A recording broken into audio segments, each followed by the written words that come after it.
अंतिम मंत्र का अंतिम मंत्र ऋषि वरुण देवता सूर्यादि मंत्रोक्त छंद छंद निश्चित स्वर देवत अनुदात अथवा छंद जगति स्वर निषाद उदात।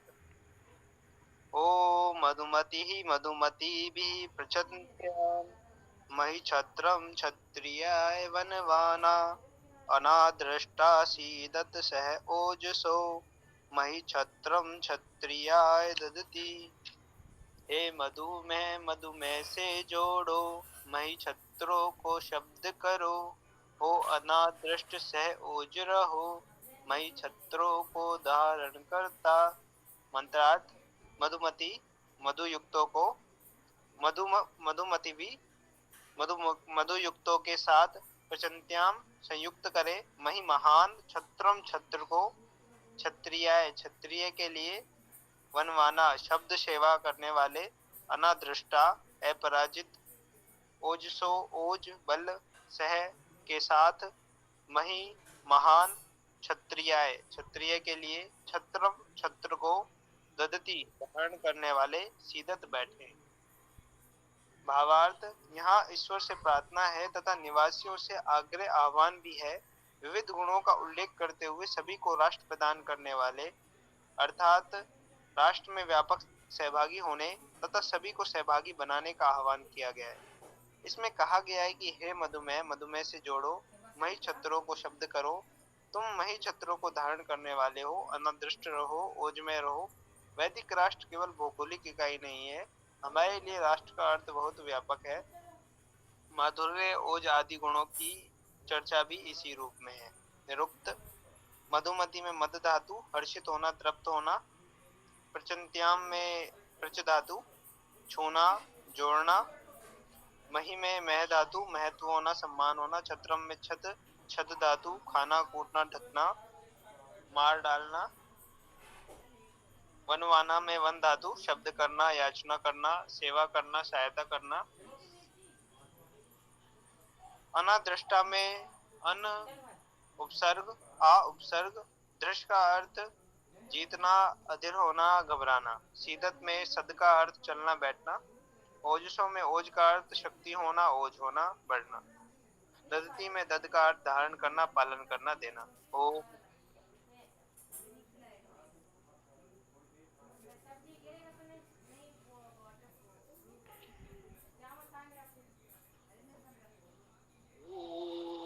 खम ब्रह्म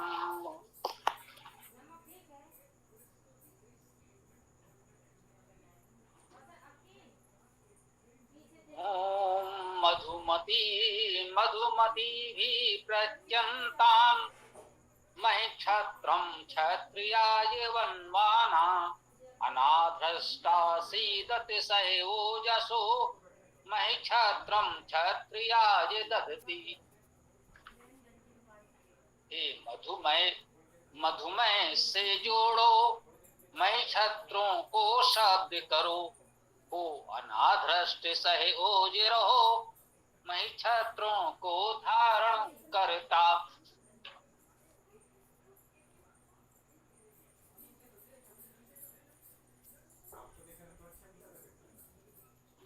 यजुर्वेद अध्याय 10 मंत्र 4 का यह अंतिम बंध अंतिम छंद है।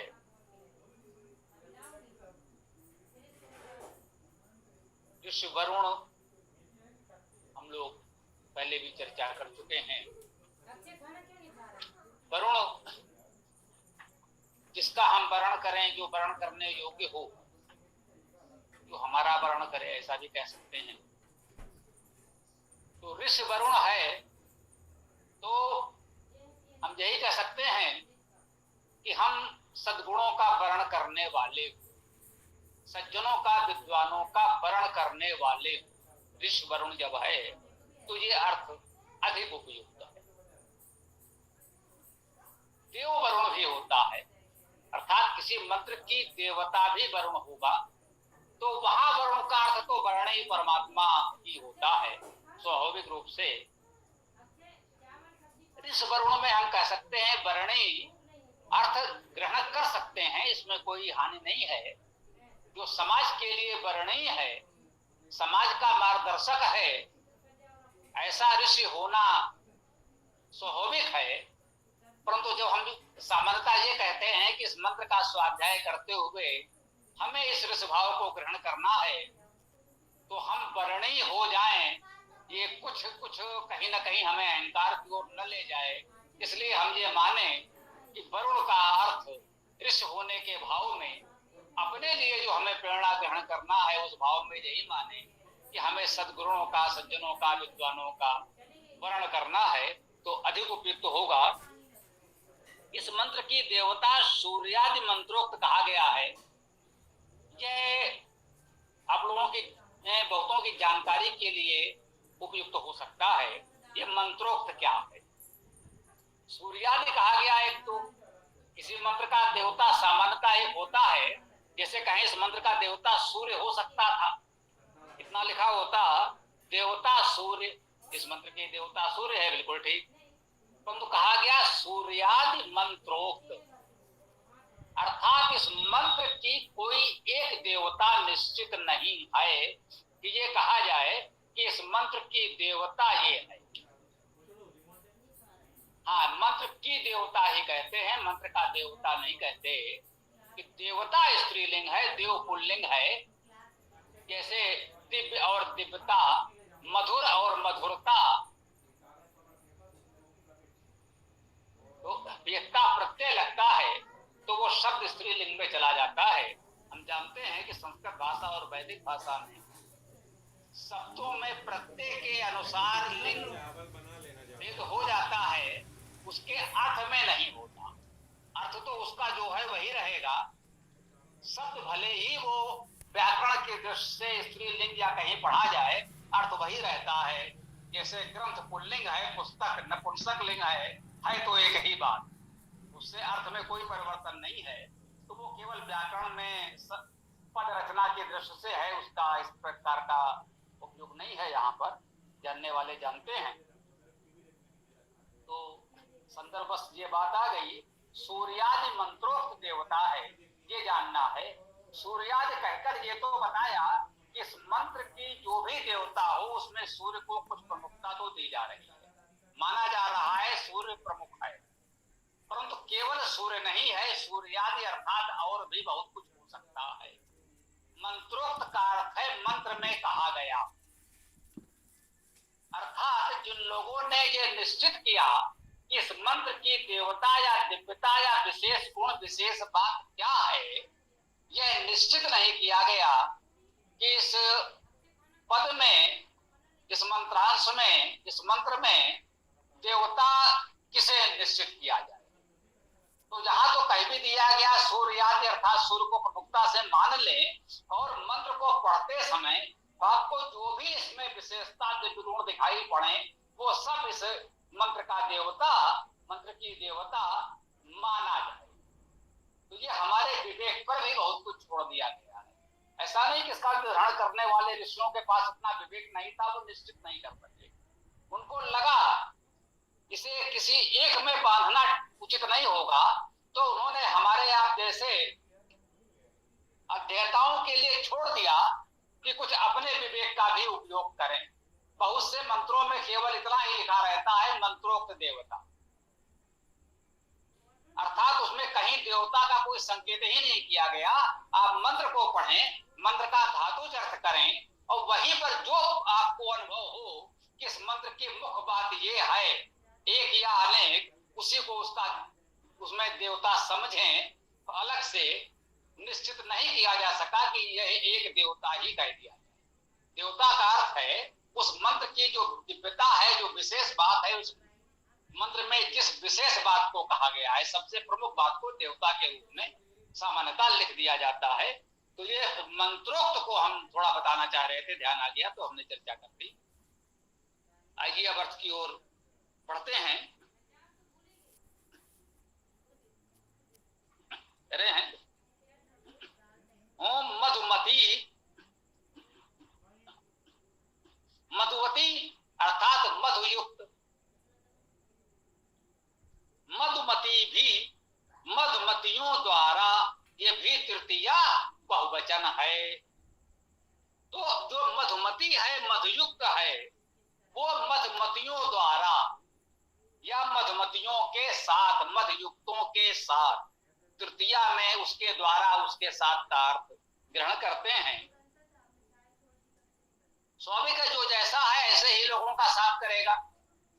जो मधुवती अर्थात मधयुक्त है वह मधयुक्त लोगों का ही साथ करेगा, उसके साथ मधयुक्त लोग ही होंगे। हमारा स्वभाव मधुर है तो हम कट स्वभाव वालों के साथ तो नहीं रहना चाहेंगे, न रह पाएंगे। तो जो मधुवती हैं, मधुमती हैं, मधयुक्त हैं, जिनके जीवन में, वाणी में, स्वभाव में माधुर्य है, वे ऐसे ही मधुयुक्त लोगों के साथ प्रत्यंताम, प्रत्यंताम का क्या अर्थ है? संयुक्त करें।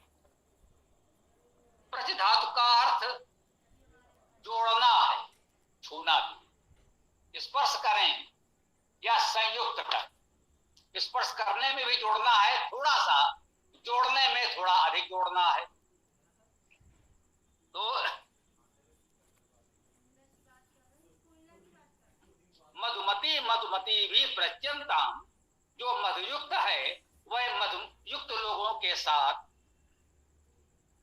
जोड़े, स्वयं भी उनके साथ जुड़ेगा और हमको भी अगर ऐसे मधुयुक्त लोगों के साथ जोड़ दे तो अति उत्तम, होना ही चाहिए। मैं छत्रम क्षत्रियाय बनवा,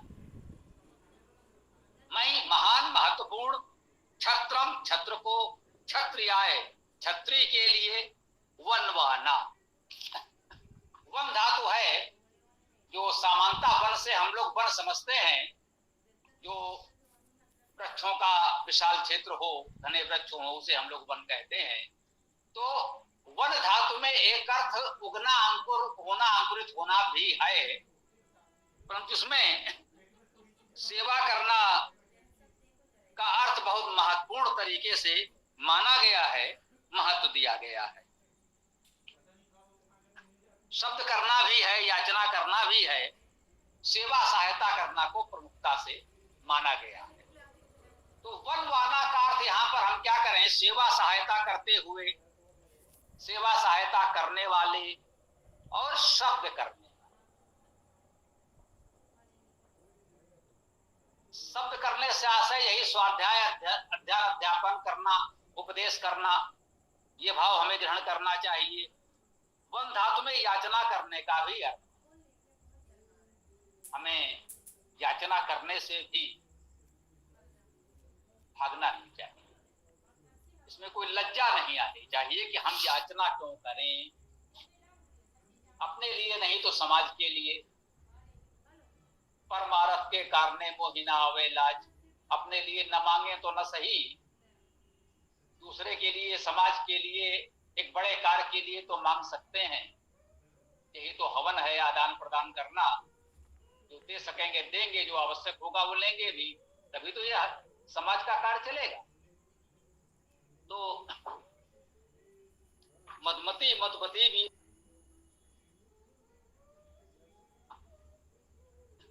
तो महान छत्र को क्षत्रिय के लिए शब्द करे, सेवा करे या याचना भी करे, अर्थात उनके लिए उपलब्ध कराने का प्रयास करे।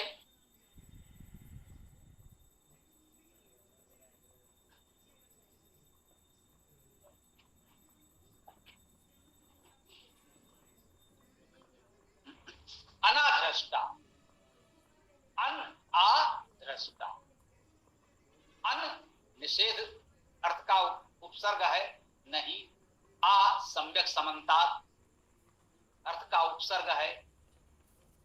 ध्रस धातु भैया ने बताई भी, ना भी बताते तो ध्रष्ट शब्द तो हम लोगों का परिचित है ही। ध्रस धातु में जीतना भी है, अधीर होना, घबराना। सामान्यतः हम लोग कहते हैं ध्रष्ट, धृष्टता, चाहे तो ध्रस धातु का अर्थ सीधा सीधा कर सकते हैं, तो धृष्टता करना। अनाधृष्टा, जो धृष्ट नहीं, जो धृष्टता करने वाले नहीं।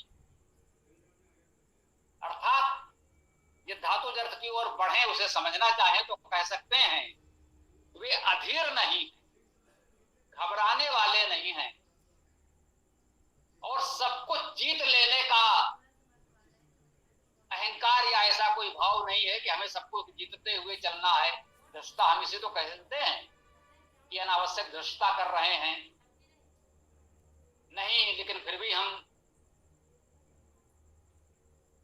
हर जगह लड़ रहे हैं, धृष्टता किसी को कहते हैं। तो अनाधृष्टा, जो धृष्ट न हो, सीदत बैठे, सद सीध धातु बैठना, स्थित होना है। यद्यपि चलने का अर्थ भी इसमें होता है, प्रसंग के अनुसार ग्रहण कर सकते हैं, दोनों अर्थ ले लें तो भी कोई हानि नहीं है। अनाधृष्ट होकर बैठें, धृष्टता न करते हुए बैठें या चलें, सह ओजसो, सह साथ, ओजसो ओज के साथ, हम ओजस्वी हों, ओज के साथ चलें, लेकिन धृष्टता न करें। हमें ओज तो होना चाहिए, लेकिन थोड़ा सा ओज बल पराक्रम आ जाने का यह अर्थ नहीं है कि हम धृष्टता करने लगे। हमें बड़ों का, सुयोग्य लोगों का, विद्वानों का, सज्जनों का उचित सम्मान करते रहना चाहिए। हम चाहे जितने ओजस्वी, तेजस्वी, बलवान हो जाएं, ये भाव हमें मंत्र के इस चरण से ग्रहण करना चाहिए। ये प्रेरणा मेरे विचार से बहुत उत्तम है, हमें इसे ग्रहण करना चाहिए। अनाधृष्टा सीदत सह ओजसो, ओज के साथ ओजस्वी होकर, तेजस्वी बलवान होकर हम अनाधृष्ट होकर बैठें या चलें। मैं छत्रम क्षत्रियाय दधती, महान छत्र को क्षत्रिय के लिए दधती, धारण करने वाले, क्षत्रिय के लिए छत्र को धारण करने। बहुत उत्तम संदेश है।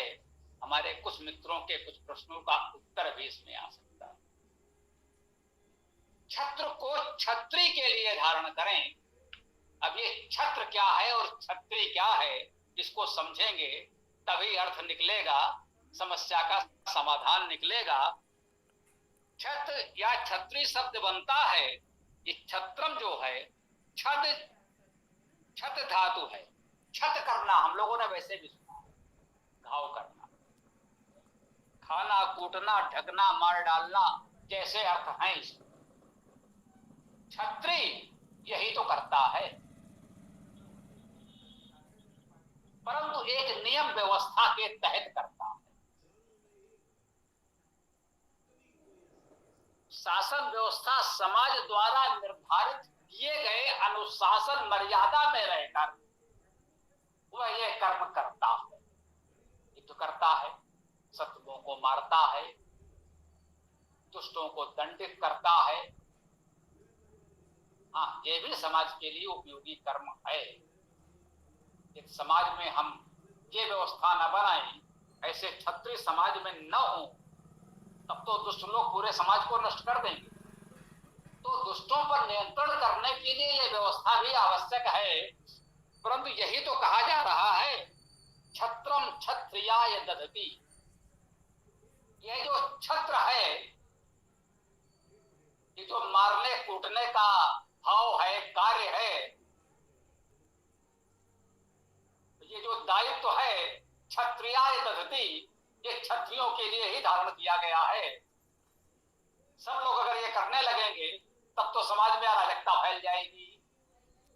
जैसे कहते हैं कि आंख के बदले आंख का सिद्धांत यदि चला तो कुछ ही समय में सभी अंधे हो जाएंगे, कोई नहीं बचेगा। अभी मुझे ध्यान आया, हम प्राथमिक कक्षाओं में पढ़ते थे तो हमारे अध्यापक ने यह प्रयोग करके बहुत प्यार से बताया।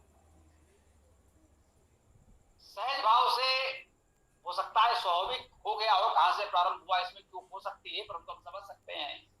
किसी बच्चे ने किसी बच्चे को मार दिया होगा, या अध्यापक ने अपनी ओर से ही कह दिया होगा। किसी ने कोई गलती की, अध्यापक ने किसी बच्चे से कहा इसको मारो, इसने गलती की, उसने मारा। अध्यापक ने उसके बाद एक सिद्धांत सुना दिया कि मारने वाले को मारो। जिसने किसी को एक हाथ मारा है, उसे भी एक हाथ तुम मारो। तो बच्चों का तो खेल बढ़िया हो गया। क्या कहना है, छोटे बच्चे प्राथमिक कक्षा में, दूसरी तीसरी चौथी कक्षा में कहीं हम रहे होंगे, अचानक ध्यान आ गया, बहुत अच्छी बात है। तो एक ने उसको मारा, दूसरे ने उसको मारा, तीसरे ने उसको मारा, खेल हो गया। तब अध्यापक ने कहा तो ये ध्यान रखना था कि उसने उसको मारा, वो दोषी हो गया, तुम्हारे नियम से तुमने उसको मार दिया, अब तुम भी तो मारने वाले हो गए, अब कोई और तुमको मारेगा। अब जिसने तुमको मारा वो भी मारने वाला हो गया, अब कोई और उसको मारेगा, तो ये क्रम कब तक चलेगा? इसलिए ये भी देखना है कि ऐसा न होने पाए, यह नहीं होना चाहिए। किसी ने किसी को मारा तो कोई उसको मारने लगे, यह उचित नहीं है। छत्रम क्षत्रियाय दधति, जो एक व्यवस्था बनाई गई है, यह कार्य वही करेगा, ये छत्र का कार्य छत्री ही करेगा। यदि किसी बच्चे ने कोई भूल चूक हुई है तो अध्यापक उसे दंड दे सकता है, न कि उसके पड़ोस में बैठा हुआ बच्चा। समाज में किसी ने कोई अनुचित कार्य किया है तो हम उसको दंड नहीं दे सकते, उसके लिए शासन प्रशासन की एक बनी हुई व्यवस्था है, उसका अनुपालन करेंगे तो उचित है। हाँ, ये जरूर कहा गया है आपातकाले मर्यादा नास्ति, जब प्राण संकट में हो तो कुछ देर के लिए ये मर्यादाएं स्थगित हो जाती हैं। आज का विधान भी मानता है कि आत्मरक्षा के लिए किया जा सकता है। जब हमारे प्राणों पर संकट आ जाए तो स्वाभाविक है अपनी रक्षा के लिए हम उस पर आक्रमण कर सकते हैं, अपना बचाव कर सकते हैं। यह स्वाभाविक है, सदा से आया है कि जब ऐसी परिस्थिति उत्पन्न हो जाए तो आपातकाल में तो कुछ भी किया जा सकता है। सहज रूप में ऐसा नहीं होना चाहिए कि आप चोर के घर चोरी करने लगे, डकैत के घर डकैती डालने लगे, किसी ने किसी को मारा तो आप उसे मारने लगे, तो पूरे समाज में अराजकता उत्पन्न हो जाएगी। इस मंत्र में हमको ये बताया गया, अंतिम चरण में, इस मंत्र के अंतिम चरण में कहा जा रहा है, मैं छत्रम क्षत्रियाय दधति, महान छत्र को छत्री के लिए धारण करो, ये समाज में सुव्यवस्था बनाए रखो, तो हमारा समाज सुव्यवस्थित तरीके से चलता रहेगा। हम अपनी बात को यहाँ विराम देते हैं। अब जिसका जो भी प्रश्न हो तो कर सकते हैं।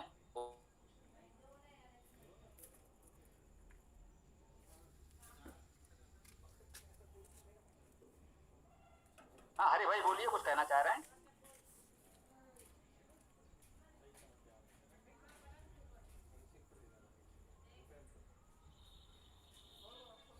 स्वामी जी, यहाँ जो अपना श्लोक जो शुरुआत हुआ है, मधुमती भी है, तो उसको क्या इस तरह से भी ले सकते हैं कि हे हर्षित करने वालों के साथ आप हम सब को जोड़िए।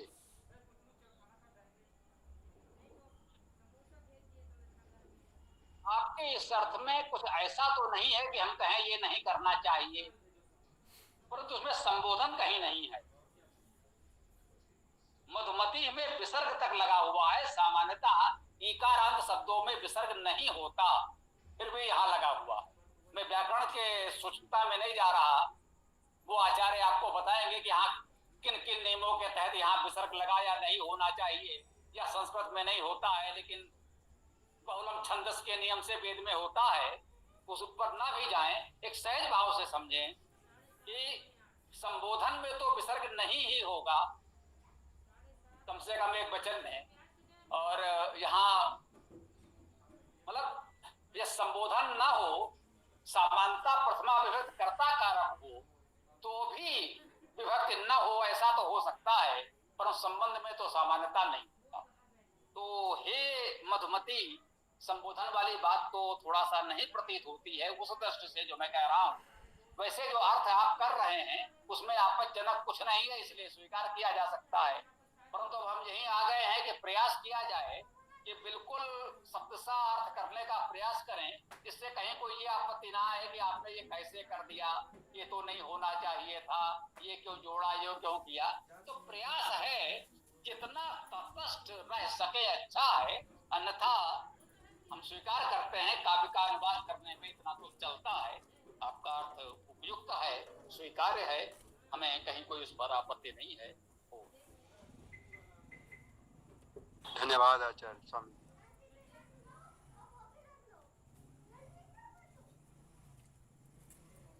जी, हरि जी और ईशापुत्र जी, दो लोगों का हाथ उठा हुआ दिख रहा है, तो कुछ। स्वामी जी, मैं बहुत बहुत धन्यवाद देना चाहूँगा आपको। आपने इस मंत्र में जो समझाया है उससे बहुत सारे वेद मंत्रों में जो मेरी संशय था मुझको, उसका समाधान हो गया है। बहुत बहुत धन्यवाद स्वामी जी। जी, अब हरि जी आप कुछ कहना चाह रहे हो तो अब भी बता दें, या कुछ कहना चाह रहे हैं, बोलिए। नहीं स्वामी जी, मैं कुछ नहीं, मैं सुन रहा हूँ। नहीं, वो हाथ आ गया था ना, वो तकनीकी रूप से आ गया होगा, कोई बात नहीं। किसी और सज्जन को कुछ कहना हो, पूछना हो तो बताएं।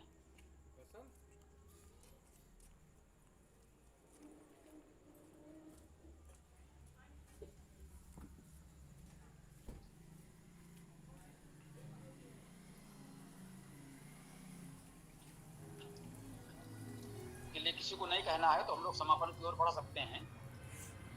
बस मेरा जाने क्यों ये मन होता है कि इस चौथे मंत्र को, वैसे तो ये चारों ही मंत्र जो सूक्त आज एक तरह से समापन हुआ, कल से हम लोग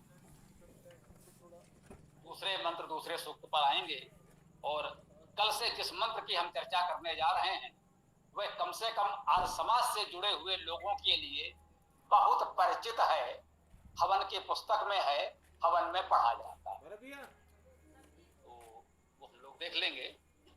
यदि इस चार मंत्रों को, विशेष रूप से चतुर्थ मंत्र को जिसका आज हम लोगों ने समापन किया, मूल संहिता में उसका स्वरूप देखेंगे और इसको देखेंगे तो प्रथम दृष्टिया तो पहचानना कठिन होगा कि दोनों एक ही है। तो इतना विश्वस्त कर दें, भरोसा देते हैं कि एक भी अक्षर का परिवर्तन नहीं है जो प्रामाणिक संहिताओं में है। विशेष रूप से महर्षि दयानंद के वेदभाष्य, उनकी संहिता को ही प्रमाण मानकर हम चले हैं।